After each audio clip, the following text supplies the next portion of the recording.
Yes.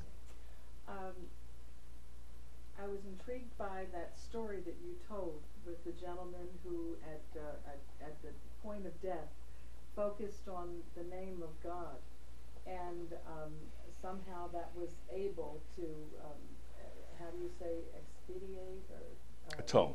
his sins, Expiate. expiate his sins. Atone. So, in the religion of Judaism, before someone dies, there are a lot of conversions in Christianity. You can convert right before death and say, I want to be a Christian. And supposedly your sins are expedited, is that right? Expiated. Expiated. Expiated, sorry. So, but in Judaism, that's not so. In Judaism, no one is allowed to have deathbed conversions. And the reason being is that you can't say, I want to be Jewish, because supposedly living that life, which means the essence of what Judaism is all about, is compassion and mercy and however it's supposed to be that you live, you don't have that opportunity at death to be able to live that life. So I'm kind of intrigued by what happened to him, and that he focused on the name of God, and he was excused. And yet he was able then to come back to life and then to live a holy life.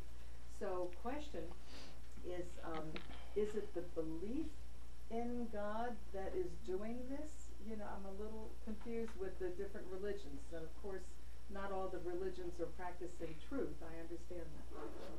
So the question is essentially, can you be forgiven of your sins merely by invoking the name of God? Is that fair? Yeah. Thank you for simplifying that. Well, I think this is what that is what this article deals with, that question. And I think the article answers the question in that we cannot determine what it takes. It may appear. Some of this looks towards like, vicarious atonement. Jesus died for my sins, so I don't have to do anything. Well, clearly karma says we have to be responsible.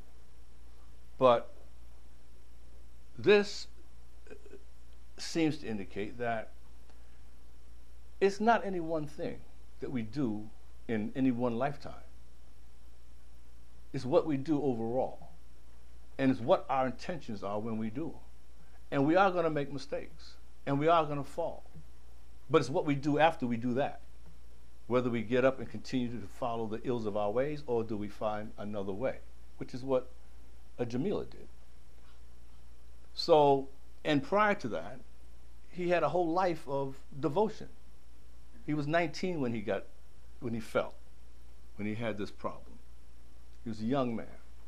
But when he came out of that situation, he put his life back on track. He focused on what? The higher self. Not just God. God, absolute abstract reality, can be God. It's how you look at God. But to think that, or to look at the question of whether or not, just at the time of death, which Christians, seem to say, that once you call on the name of God, you'll be saved. That, to me, takes all responsibility out of living. And it takes, and clearly, this student believes that, and Theosophy teaches that, we are responsible for what we do. In the reading that was done prior to the talk, it said that we are weaving a web, of our destiny. And that web can be free us or can strangle us and keep us in prison. When we focus on the lower self, for lack of a better term. We continue to be afraid of karma. We're afraid of it because we're continuing in ignorance. Our purpose is to achieve perfection. The cycles of incarnation are to give us that opportunity to achieve perfection. So, I don't know if that answers your question. Yes. I was thinking about this question, and what came to my mind is that when there is that strong of an intent to focus on the name of God, or on their good aspect, or not on the sins and confusions that have happened in life, it does not eradicate the sins, but that strong intent is like the huge impulse forward. It creates that positive karma that in the next life would lead him to a different kind of life, because that intent was very sincere, and it basically propels you forward.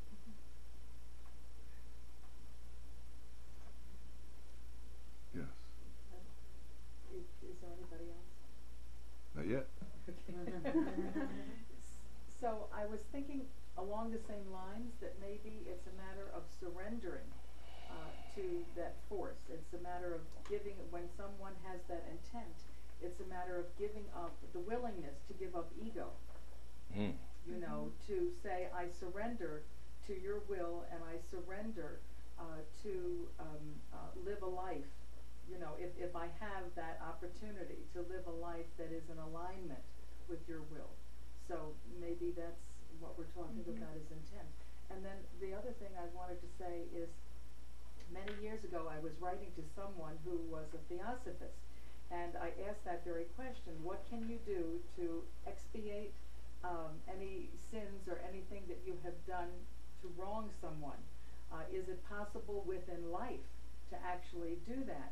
And he wrote back to me that it is possible to go to that person that you feel you have wronged to see what is it that they would require of you in life to balance that karma. So I don't know whether in your reading did you find anything like that, so that if you become conscious of what you've done wrong or how you have wronged another, to balance that, to go to that person to do what it is they would require. The question is, you know, did this student find anything that would indicate apologizing or asking for forgiveness of someone would be a way of balancing the equilibrium? And everything I've read so far would seem to indicate that. You know, that morally, you know, that brings back the harmony.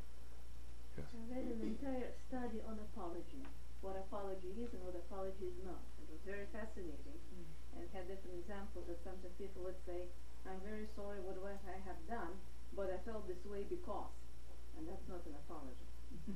Just the justification of yourself. The apology is, I'm very sorry for what I have done. That was my mistake. I wish to change that. What can I do? A complete humbleness and surrender versus the justification I've done because, and I'm sorry for that. Yeah, I think that comes back to intent. What do you intend? Do you intend to superficially make, by appearance, you know, an apology, or are you sincere? You know, what is the intent? I mean, I really don't want people to apologize to me unless they really mean it. Otherwise, save it, because it's not really a problem for me. It's a problem for you. You know, which ultimately becomes a problem for all of us. But, you know, if someone is not at the point where they feel that taking the time to speak to me, you know, in a way which, you know, adds quality to our relationship or quality to our interaction, then, you know, I really don't need the time. I mean, I don't really want that. So I think it comes down to intent. The intention behind what you do is what really affects the electromagnetic energy that seems to have us all engrossed or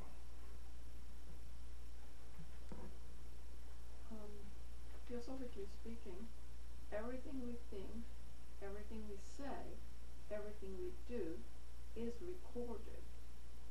So we are responsible in every way of our thoughts, speech, and action. To mitigate that is not always possible. And the example this student had read was, for instance, the doctor was assisting in birth and did something wrong, and the baby's head was damaged. So the baby is born with a damaged head, and all of the faculties of that child is dependent on that first action, because it would not in this life reach its capacity through birth and intellect. So how would you mitigate that? Can you mitigate it? I hope you're not asking me a question. Because follow-up question to maybe help out a little bit. I think we need to define mitigate before we go further, because in the long run, most things can work out, if I understand the speaker correctly, if you are truly, you're truly working toward having the correct motives, and you truly are working towards that end of universal brotherhood. Are we talking about the broader perspective? We're talking about the situation where the previous student talked about, yes, for that life, there's no mitigating. That life is gone. But what are we going to do about it? From a universal perspective, is that going to help propel that person in the next incarnation further, as well as the entire race, etc.? Yeah. You know, it's hard to, as I think what I've been reading is it's hard to judge. But what we do know is this, is that we're all here to play a part. And we all play our parts and live our stories. But we do it collectively. We do it with other people. And we're all in it together.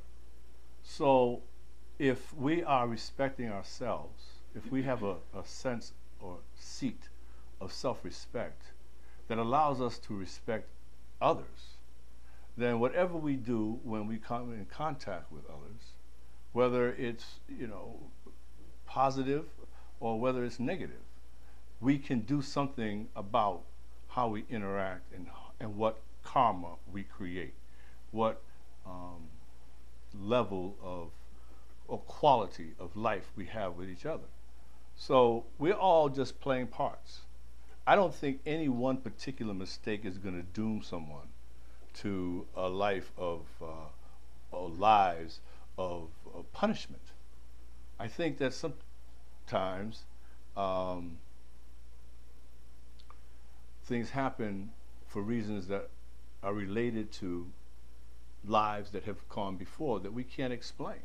So actually, the damage that was done to the child at birth that Tunjai spoke of, you know, and the problems that that doctor probably would experience, all right, there is some good there. There may be some good there. We don't know. We can't judge because we don't see the whole picture. We don't see all the lives. We don't see why things happen. You know, as Judge pointed out, you know, our lives that we live are not necessarily because or exactly because of what lives we lived before. Right? If, you know, we're not poor today because you know, of what we did in the past life. We may be poor today to do what Judge said, to build character, to strive for perfection, to do whatever is necessary to cause that individual to move up the ladder of perfectibility. And I think that's, the only way we could look at it. Yes. I had a purpose in making that comment, and the purpose was this: that nothing I knew you comes did. to- I didn't know what the purpose was. That's why was that a question for me? You actually Okay. answered it, but Okay.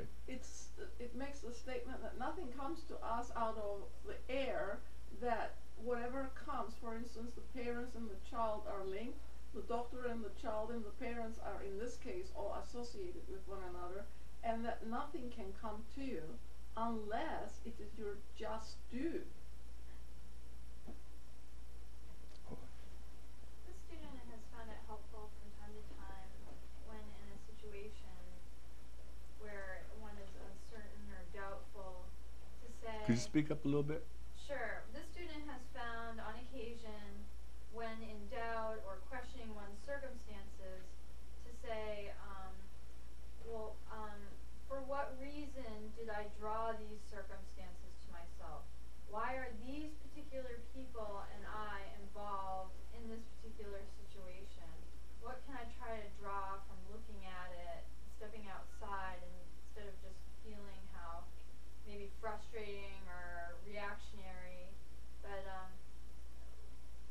I drew this to myself for what purpose?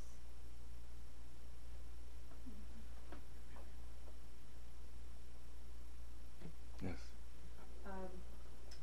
I actually was thinking along those same lines and thinking what we were saying earlier about intent, that using Tunje's example, if the doctor's intent was to bring about a healthy child and applied everything in his capacity to birth that child in a healthy way, and somehow there was an accident where something wasn't done right, and it was something that maybe he caused, not intentionally, but by accident, there may be a point where that karma of that soul who has now brain damage because of the head, and the responsibilities of the parents to have to parent that child for a lifetime may be part of their karma.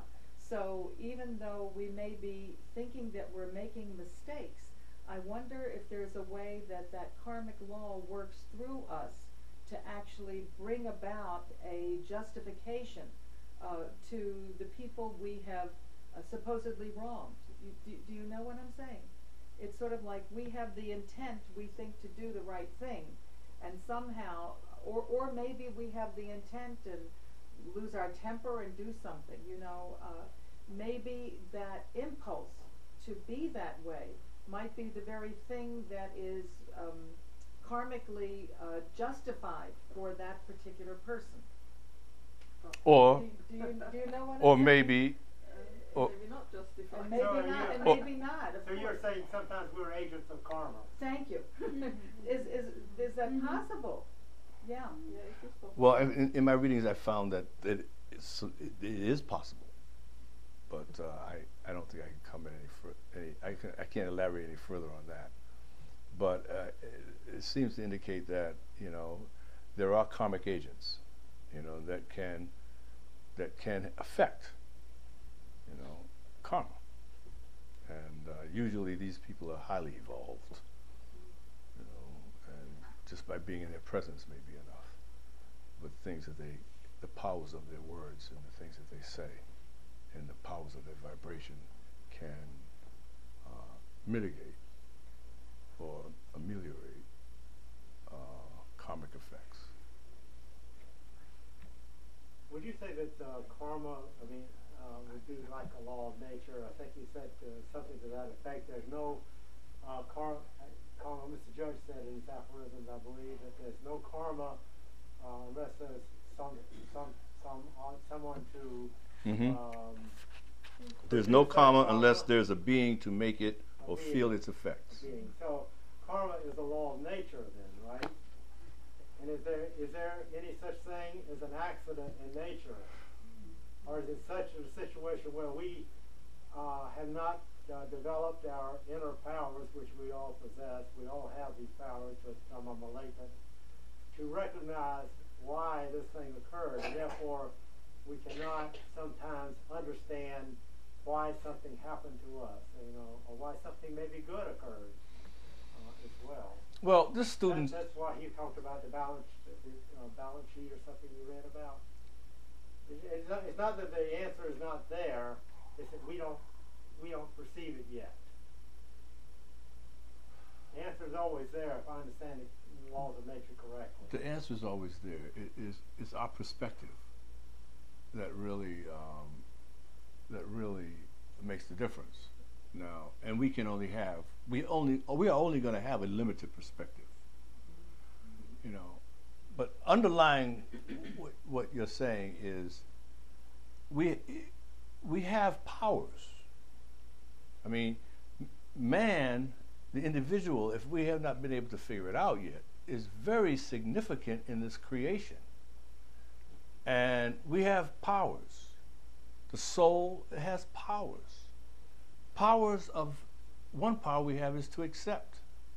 Is not to try to know why. We're not gods yet. Okay? We are always going to know. We're not always going to know why, but we can accept. And there's things sometimes that we just have to accept. And not knowing is one of those things. We can only do what is good for us to do. We can only do what our consciousness levels allow us to understand that we're capable of. So if we see ourselves as animals, then we're going to act like animals. If we see ourselves as royalty, then we're going to act as royalty. Mankind has power. Is powerful. If it's true that man is a microcosm of the macrocosm, then we have the ability to do things that we need to come through the consciousness of understanding, which is what this student believes it's all about. Is to understand who we are. One, two. This is less of a question, more sort of a thought. I was thinking, what does karma mean in the practical terms in our lives? And I have sort of the following analogy that it's almost like when you listen to a person, each person has their own repetitive story. They'll repeat that story through different situations, and it's always the same. Doesn't matter when you meet them, it's in a different situation, but the story will be the same. And it's almost like there is that story, and that's where we put our energy. And most of the energy goes into resolving that story because that's the lesson. And the challenge is to what you're mentioning, to learn. The lesson is to accept it or to change it. And that's what I see. I always remember this in Francis, have the wisdom to know what to accept and have the wisdom to know what to change. But I can't quote it exactly. I very much like the passage in Sacred Doctrine when it says that when the lesson is learned, energy leaves. And suddenly that problem has no longer energy and your mind doesn't go there. That is literally learning the lesson, understanding how to accept and accepting, or how to change and changing. Thank you. But without accepting it, you cannot change it either. First, acceptance has to come first before you can change your situation. Because if you're fighting it, you think you don't deserve it, there's no acceptance there. You will not be able to see how to change it. But the comment that was made earlier by the speaker was that somehow royalty is superior to ordinary people, but the deciding factor is the mind in our actions. Because if the soul's tendency is to go with the lower aspects, and lower aspects simply because it is relative, because the intellect is also a divine gift given to us by the spiritual progenitors of humanity, it's the use we put it to is wrong. However, if the soul goes towards the lower aspects, towards the animal nature in him, then its actions will exhibit that. But if it goes towards the divine mind, which is that little conscience that tells us what is wrong, but never tells us what is right to do, because choice is our prerogative, and that it cannot be interfered with, then that divine mind will also direct that human soul towards the higher aspect of expression. And that's what determines in which direction the human soul is behaving. It's that capacity of the lower mind or the higher mind, which one is in the ascendancy at that particular time. Thank you for that. Are there any other questions? Or comments? Well, this is sort of maybe a comment and Good. a question. I think, I'm not sure. Let's see how it goes. I wanted to revisit the idea of asking someone for forgiveness. And as this student had mentioned, that there's a right way to do it and maybe not the right way to do it, not to provide a justification. However, if each soul is having their own experience, if someone has been wronged, but and let's say you realize you have wronged that other,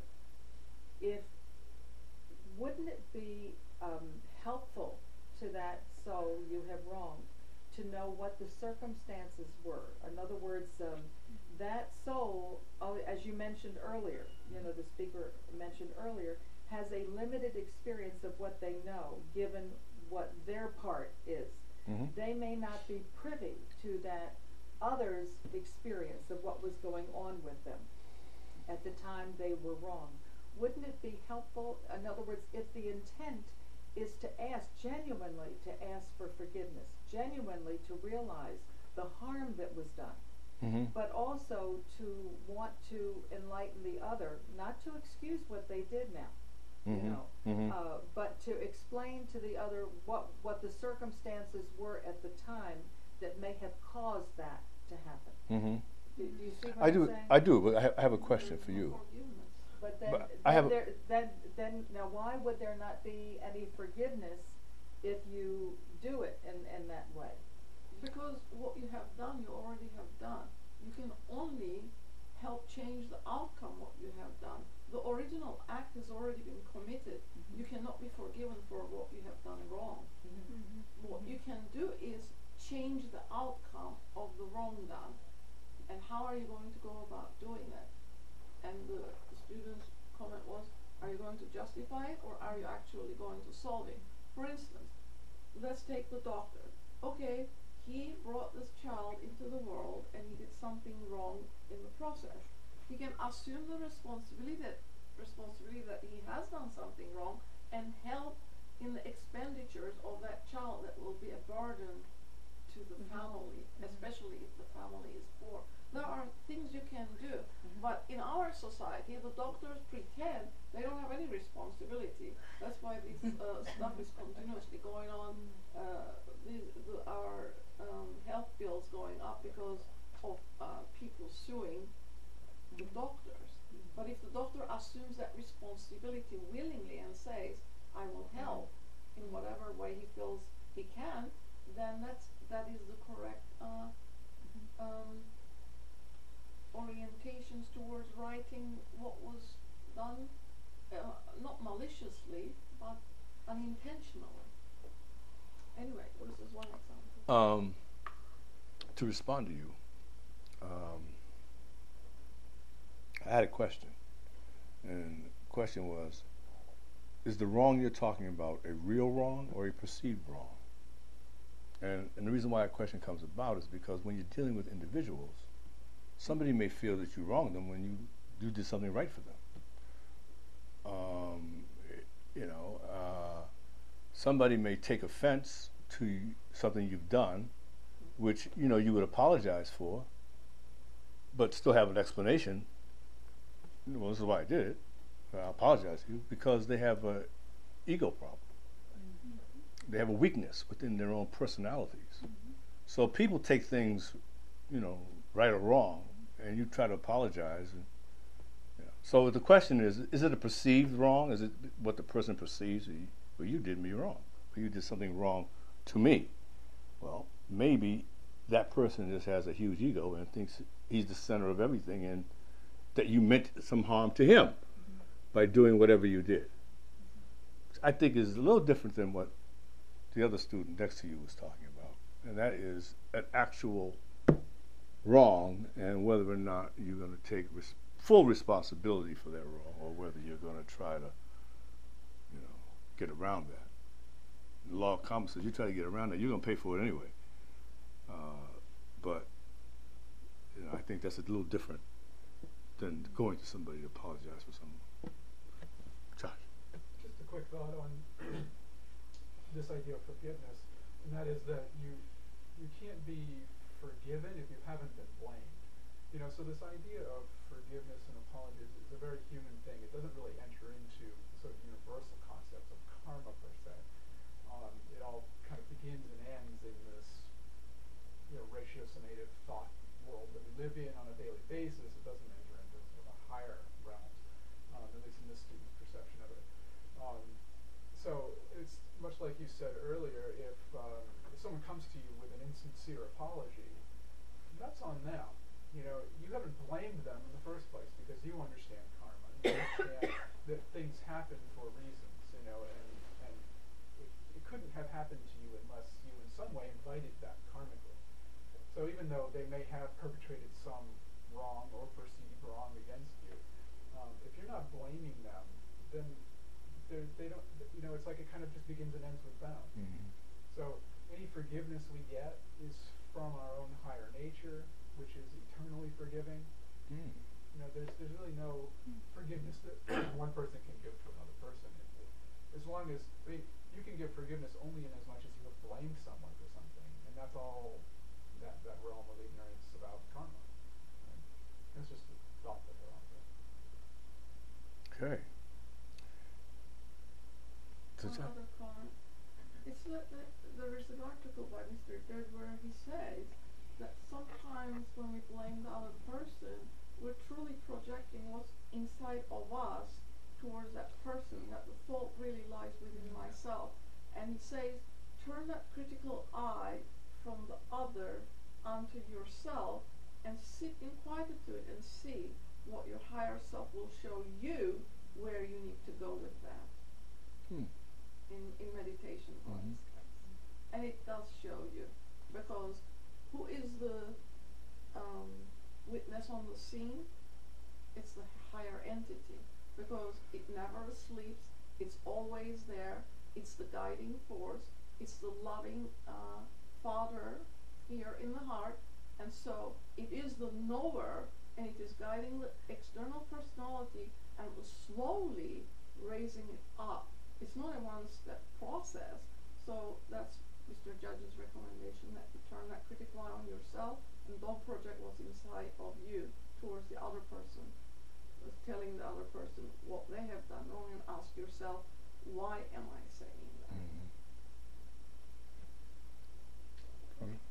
To add confusion to all this, it is good. Speak louder so we can hear this confusion. To say that there's a certain limitation to the forgiveness of individual to individual. There's an entire psychological, I would say, maneuver done. I can give an example. One person comes constantly late. The person who always waits says, this is not acceptable. I really don't like it. Please come on time. It messes up my life. I don't like what you do that. That person says immediately, you attack me. You all the time attack me. The angry person who keeps attacking me.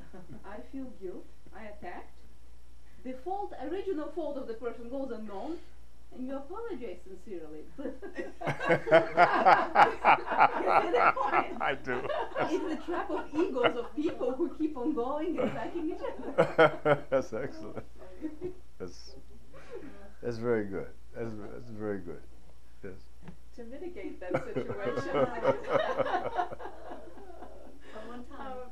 I was always intrigued. There was this spiritual master, Meher Baba, who was confronted, and he talked about harmony. And somebody said, well, what if you're right and the other person's wrong? He says, still, he says harmony is most important. Mm. Okay.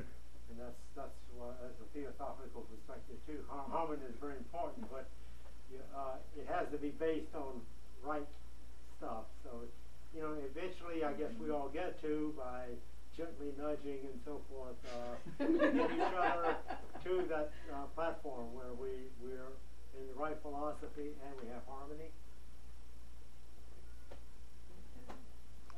Okay, well, it looks like we've gone over our time. I think it might be good to stop here. Thank you. Thank you.